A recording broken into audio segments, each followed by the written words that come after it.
ಮೂಡಾದ 14 ನಿವೇಶನಗಳನ್ನು ವಾಪಸ್ ಕೊಡಲಿಕ್ಕೆ ನಿರ್ಧರಿಸಿದ್ದೇನೆ. ಈ ಬಗ್ಗೆ ಪತಿಯವರ ಅಭಿಪ್ರಾಯ ಏನಿದೆ ನನಗೆ ಗೊತ್ತಿಲ್ಲ. ಈ ಬಗ್ಗೆ ಮಗ ಕುಟುಂಬದ ಬಳಿ ನಾನು ಚರ್ಚಿಸಿಲ್ಲ, ಮಾತನಾಡಿಲ್ಲ.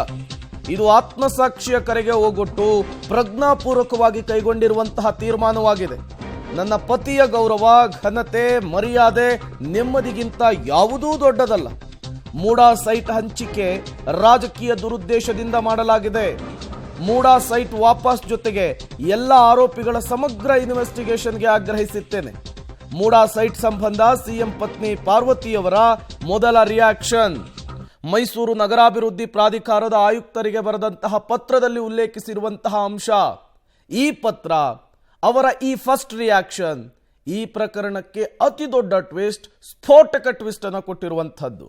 ಪತಿಯಾಗಿರುವ ರಾಜ್ಯದ ಮುಖ್ಯಮಂತ್ರಿ ಸಿದ್ದರಾಮಯ್ಯನವರು ತಮ್ಮ 40 ವರ್ಷದ ಸುದೀರ್ಘ ರಾಜಕಾರಣದಲ್ಲಿ ಯಾವುದೇ ಸಣ್ಣ ಕಳಂಕವೂ ಅಂಟಿಕೊಳ್ಳದಂತಹ ನೈತಿಕತೆಯನ್ನು ವ್ರತದಂತೆ ಪಾಲಿಸಿಕೊಂಡು ಬಂದವರು. ರಾಜಕೀಯವೂ ಸೇರಿದಂತೆ ಸಾರ್ವಜನಿಕ ಜೀವನದಲ್ಲಿ ಕಾಣಿಸಿಕೊಂಡು ಅವರಿಗೆ ಮುಜುಗರ ಉಂಟು ಮಾಡಬಾರದು ಎಂಬ ನಿರ್ಧಾರಕ್ಕೆ ಬದ್ಧಳಾಗಿ ಬದುಕಿದವಳು. ನಾನಿಂದು ಮನೆ, ಆಸ್ತಿ, ಚಿನ್ನ, ಸಂಪತ್ತನ್ನ ಬಯಸಿದವಳಲ್ಲ.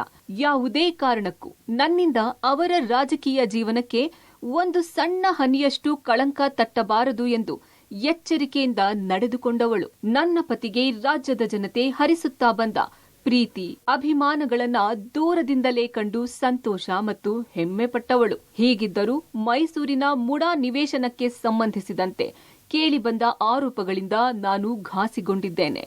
ನನ್ನ ಸ್ವಂತ ಸೋದರ ಅರಿಶಿನ ಕುಂಕುಮದ ಭಾಗವಾಗಿ ಕೊಟ್ಟ ಜಮೀನಿನ ಬಾಬು ಪಡೆದ ನಿವೇಶನಗಳು ಇಷ್ಟೊಂದು ರಾದ್ಧಾಂತವಾಗುತ್ತದೆ. ಇದರಿಂದ ನನ್ನ ಪತಿಯವರು ಅನ್ಯಾಯವಾಗಿ ಆರೋಪಗಳನ್ನು ಎದುರಿಸುವಂತಾಗಬಹುದು ಎನ್ನುವುದನ್ನ ನಾನು ಊಹಿಸಿದವಳೂ ಅಲ್ಲ.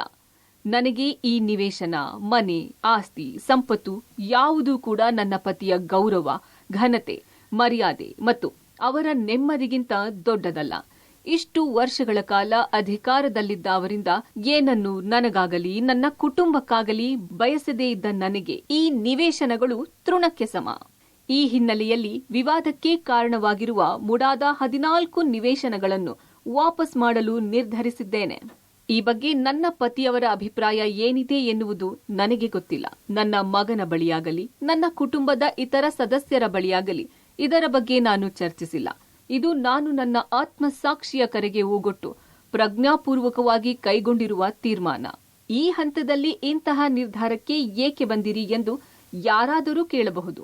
ಆರೋಪ ಕೇಳಿಬಂದ ದಿನವೇ ನಾನು ಈ ನಿರ್ಧಾರ ಮಾಡಿದ್ದೆ. ಆದರೆ ಈ ಮುಡಾ ನಿವೇಶನ ಹಂಚಿಕೆಯ ಆರೋಪವನ್ನು ರಾಜಕೀಯ ದುರುದ್ದೇಶದಿಂದ ಮಾಡಲಾಗಿದ್ದು, ಈ ಅನ್ಯಾಯದ ವಿರುದ್ಧ ಹೋರಾಡಬೇಕು, ಅವರ ಸಂಚಿಗೆ ನಾವು ಬಲಿಯಾಗಬಾರದು ಎಂದು ಕೆಲವು ಹಿತೈಷಿಗಳು ಹೇಳಿದ ಕಾರಣಕ್ಕೆ ನಿವೇಶನ ವಾಪಸ್ಸು ಮಾಡಬೇಕೆಂಬ ನಿರ್ಧಾರವನ್ನು ಕೈಬಿಟ್ಟಿದ್ದೆ. ನನ್ನ ಈ ನಿರ್ಧಾರ ಅಚಲವಾಗಿದ್ದು, ಈ ನಿವೇಶನಗಳನ್ನು ವಾಪಸ್ಸು ನೀಡುವುದರ ಜೊತೆಗೆ ಮುಡಾಕ್ಕೆ ಸಂಬಂಧಿಸಿದ ಎಲ್ಲಾ ಆರೋಪಗಳ ಬಗ್ಗೆ ಸಮಗ್ರ ತನಿಖೆ ಮಾಡಬೇಕೆಂದು ಆಗ್ರಹಿಸುತ್ತೇನೆ.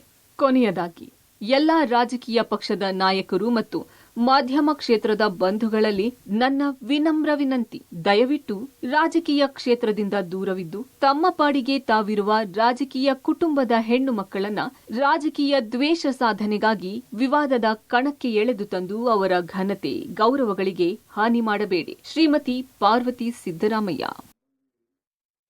ಒಂದು ರೀತಿ ಅಡಕತರಿಯಲ್ಲಿ ಸಿಲುಕಿಕೊಂಡಿರುವಂತಹ ಪರಿಸ್ಥಿತಿ. ಒಂದು ಕಡೆ ತವರು ಮನೆಯಿಂದ ಬಂದಂತಹ ನಿವೇಶನ, ಸೈಟು, ಅದೊಂದು ಸೆಂಟಿಮೆಂಟ್ ಇರುತ್ತೆ. ಮತ್ತೊಂದು ಕಡೆ ಅದೇ ಸೈಟು ಸಿಎಂ ಸಿದ್ದರಾಮಯ್ಯನವರಿಗೆ ಸಂಕಷ್ಟವನ್ನು ತಂದಿಟ್ಟಿದೆ. ಇಂತಹ ಸಂದಿಗ್ಧ ಪರಿಸ್ಥಿತಿಯಲ್ಲಿ ಏನು ಮಾಡಬಹುದು?